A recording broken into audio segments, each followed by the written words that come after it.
अस्सलाम वालेकुम एवरीवन। आज हमारा मॉलिक्यूलर बायोलॉजी का जो टॉपिक है वो है क्रोमोसोमल एबिरेशंस।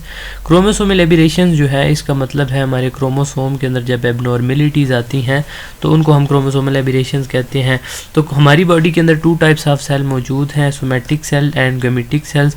सोमेटिक सेल में 46 क्रोमोसोम्स होते हैं, जबकि गैमेटिक सेल जो हैं जैसे स्पर्म, ओवा वगैरह हैं उनके अंदर 23 क्रोमोसोम्स मौजूद हैं। ये जो क्रोमोसोम की डिस्ट्रीब्यूशन है ये एक्सट्रीमली प्रीसाइज डिस्ट्रीब्यूशन है जो कि माइटोसिस और मियोसिस के दौरान जो है इसका ख्याल रखा जाता है।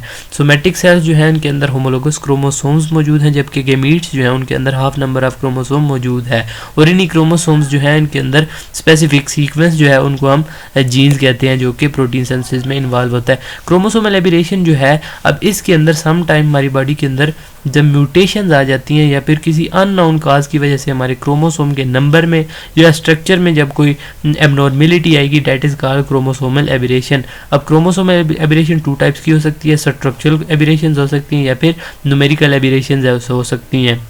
इस लेक्चर में हम स्ट्रक्चरल की तरफ जा रहे हैं और न्यूमेरिकल जो है इसका मतलब है कि हमारे क्रोमोसोम के नंबर में क्या हो जाए, इंक्रीज़ हो जाए या फिर क्या हो जाए, डिक्रीज़। फॉर एग्जांपल जैसे डाउन सिंड्रोम है उसमें 1 एडिशनल क्रोमोसोम ऐड हो जाता है तो इसको हम न्यूमेरिकल एबिरेशंस में लेते हैं। अब स्ट्रक्चरल एबिरेशन की तरफ आ जाएँ तो स्ट्रक्चरल एबिरेशन में क्रोमोसोम की ब्रेकेज होती है। जब उनकी रीयूनियन होती है तो वो गलत पॉइंट पर मिल जाते हैं, उसकी वजह से हमारी जो डिफरेंट जीन्स हैं वो डिस्टर्ब होते हैं और हमारी फिजियोलॉजी कंडीशन जो है उनके अंदर काफ़ी कम्प्लेक्सिटीज़ आ जाती हैं। अब ये जो क्रोमोसोमल एबिरेशन हैं ये different X-rays, various chemical, cytotoxic chemicals वगैरह इनकी वजह से भी जो है वो हो सकती हैं और इनकी 4 मेजर टाइप्स हैं, डिलीशन, डुप्लीकेशन, इन्वर्जन और ट्रांसलेशन। इसको एक एग्जांपल से समझ लेते हैं।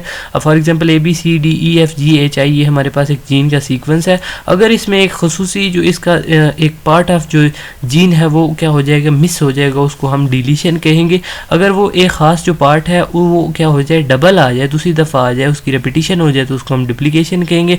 अगर जो एक नॉर्मल सीक्वेंस है उसके अंदर कोई जो पॉइंट है वो क्या हो जाए, उल्टा हो जाए। अब जैसे ABCD है, DEF होना था लेकिन यहाँ पे FED है तो इसको हम इन्वर्जन कहेंगे।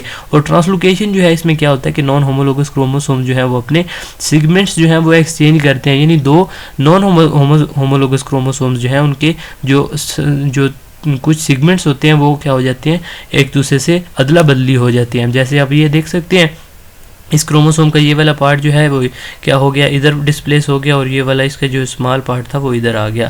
अब इसमें ये एग्जांपल है, इससे हम देख सकते हैं इसमें क्रोमोसोम जो है इसके अंदर ये D जो पॉइंट है ये डिलीट हो गया, ये BC जो है इसकी कॉपी हो गई और ये जो था ये इन्वर्ट हो गया, ये उल्टा लग गया और इसके अंदर क्या हो गई, रेसिप्रोकल ट्रांसलोकेशन हो गई।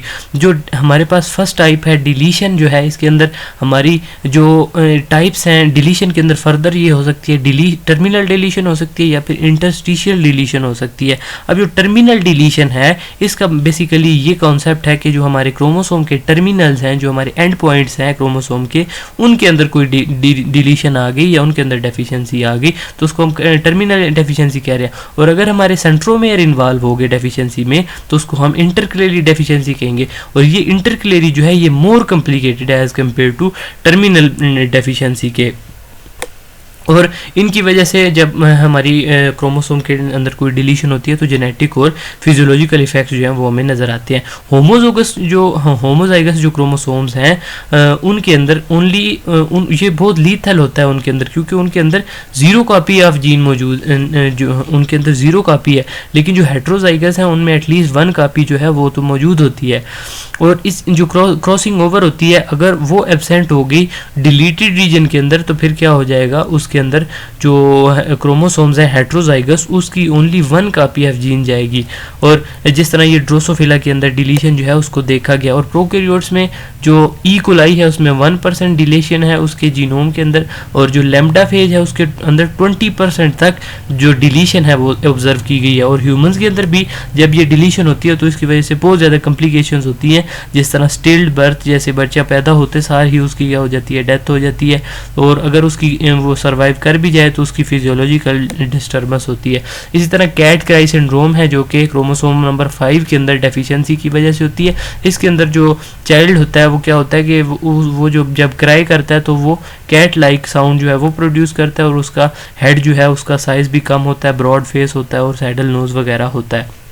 इसी तरह ल्यूकीमिया जो है ब्लड कैंसर की एक टाइप है, इसमें भी क्रोमोसोमल डिलीशन होती है क्रोमोसोम नंबर 22 पे, जिसको हम फिलाडेल्फिया क्रोमोसोम कहते हैं। अब ये यहाँ पे आप देख सकते हैं कि इसका जो इस क्रोमोसोम का अपर पार्ट है वो यहाँ से क्या हुआ है, डिलीट हुआ है, क्रोमोसोमल डिलीशन। अब ये पेशेंट्स है जिनके अंदर क्रोमोसोमल डिलीशन हुई थी। अब सेकेंड जो है वो है डुप्लीकेशन। डुप्लीकेशन में एक सीक्वेंस जो है वो क्या होगा, रिपीट होगा। ये इसकी फर्दर टाइप्स हैं, tandem duplication, reverse tandem duplication, displace duplication and translocation duplication. अब जो टेंडम डुप्लीकेशन है इसमें ये कंसेप्ट है कि जो रिपीटेड सीक्वेंस है वो सडनली मतलब इमीडिएटली आ जाता है, यानी एक सीक्वेंस जो है नॉर्मल जो था वो चल रहा था, उसी के फौरन बाद वो ही जो पैटर्न है वो क्या हो गया, रिपीट हो गया, उसको हम टेंडम डुप्लीकेशन कहेंगे। अगर तो वो जो टेंडम डुप्लीकेशन के अंदर वो जो रिपीटेड जो सीक्वेंस है वो उलट लगा हुआ है तो उसको हम रिवर्स टेंडम डुप्लीकेशन कहेंगे। अगर वो उसी क्रोमोसोम पे किसी दूसरे पॉइंट पे किसी खास डिस्टेंस के बाद किसी और पॉइंट पे लगा हुआ है तो उसको हम डिस्प्लेस डुप्लीकेशन कहेंगे। और अगर उसकी जो ट्रांसलोकेशन है, अगर उसकी जो डुप्लीकेशन है वो किसी और नॉन होमोलोगस क्रोमोसोम पे हुई है तो उसको हम ट्रांसलोकेशन डुप्लीकेशन भी कहेंगे। और अगर ये जो क्रोमोसोम नंबर 15 है, स्मॉल अमाउंट ऑफ डुप्लीकेशन जो है वो, तो उसकी वजह से नो सिम्टम्स आती हैं। अगर उसमें बहुत ज़्यादा हद तक जो है वो डुप्लीकेशन आ गई तो उसकी वजह से सीजर्स और मेंटल रिटार्डेशन और बहुत सारी जो कॉम्प्लिकेशंस हैं उसका सामना करना पड़ेगा। ओरिजिन जो है क्रोमोसोमल डुप्लीकेशन का क्या है कि जब ब्रेकेज होती है किसी क्रोमोसोम के रीजन में तो उसकी जब दोबारा से रीयूनियन होती है तो उसकी जो है वो एक जो क्रोमेटिड है उसमें डेफिशिएंसी हो जाती है, जबकि दूसरे में जो है वो डुप्लीकेशन हो जाती है। और अनइक्वल क्रॉसिंग ओवर जो है इसकी वजह से भी हमारे क्रोमोसोम का जो पार्ट है वो क्या हो सकता है, डुप्लीकेट हो सकते हैं। जैसे कि क्रोमोसोम नंबर 16A के अंदर जो ड्रोसोफिला है उसके अंदर ये जो है वो ऑब्जर्व किया गया है। और जो इन्वेरियन है थर्ड टाइप ऑफ जो स्ट्रक्चरल एबरेशन है, इन्वेरियन में बेसिकली क्या है कि इन्वेरियन में हमारे पास जो एक सीक्वेंस है वो क्या हो रहा है, वो उल्टा लगा हुआ है। अब इसको 1926 में इन्होंने साइंटिस्ट थे इन्होंने डिस्कस किया फर्स्ट टाइम। इसमें बेसिकली जो ओरिएंटेशन है उस जीन की जो कि क्या हुआ है, इन्वर्ट हुआ है, उसकी इन्वेरियन जो है उसकी सॉरी जो ओरिएंटेशन है वो तब्दील हुई है, 180 डिग्री पे वो रोटेट हुआ है। पहले उसकी ब्रेकेज हुई क्रोमोसोम के एक सेगमेंट की और वो सेगमेंट क्या हुआ, 180 डिग्री पे रोटेट हुआ और फिर दोबारा उसकी 180 डिग्री पे रोटेट हुआ था, उसकी क्या हो गई, रीयूनियन हो गई। तो इस तरह की जो कंडीशन है उसको फिर हम क्या कहेंगे, उसको हम इन्वेरियन कहेंगे। और जब इस ये जो इन्वेरियन है इसकी वजह से क्या होता है कि इन्वेरियन की आगे फर्दर 2 टाइप्स हैं, पेरीसेंट्रिक और पैरासेंट्रिक। पेरीसेंट्रिक जो है इसके अंदर सेंट्रोमेयर इन्वॉल्व है, यानी सेंट्रोमेयर के जो सेंट्रोमेयर है उसकी क्या हो जाएगी, इसके अंदर जो है वो उल्टा लग जाएगा।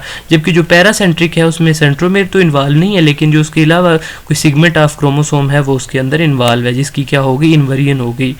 अब जो पेरीसेंट्रिक है यानी कि जो जिसके अंदर इन्वॉल्व है सेंट्रोमेयर वो ज़्यादा कॉम्प्लिकेटेड है एज कम्पेयर टू पैरासेंट्रिक। जिस तरह ग्रोस होबर्स जो है उनके अंदर पेरीसेंट्रिक देखी गई है इन्वेरियन, और ड्रोसोफिला के अंदर पैरासेंट्रिक जो है वो देखी गई है।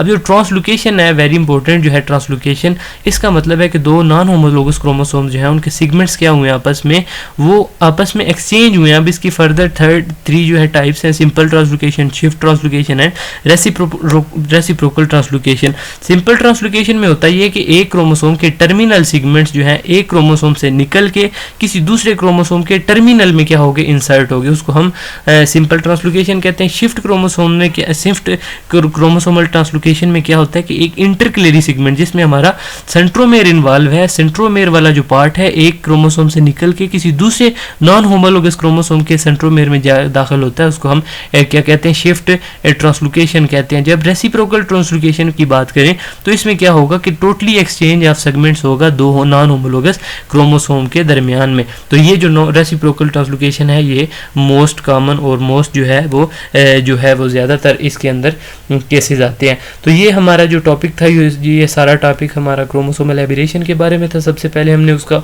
इंट्रोडक्शन, उसकी एक्सप्लेनेशन देखी, उसके बाद फिर हमने उसकी स्ट्रक्चरल क्रोमोसोमल एबरेशन की 4 टाइप्स जो हैं, डुप्लीकेशन और इन्वर्जन और इस तरह ट्रांसलोकेशन और डिलीशन, इनको हमने डिटेल से स्टडी किया। Thank you so much for watching my video. Take care. Okay, अल्लाह हाफिज़।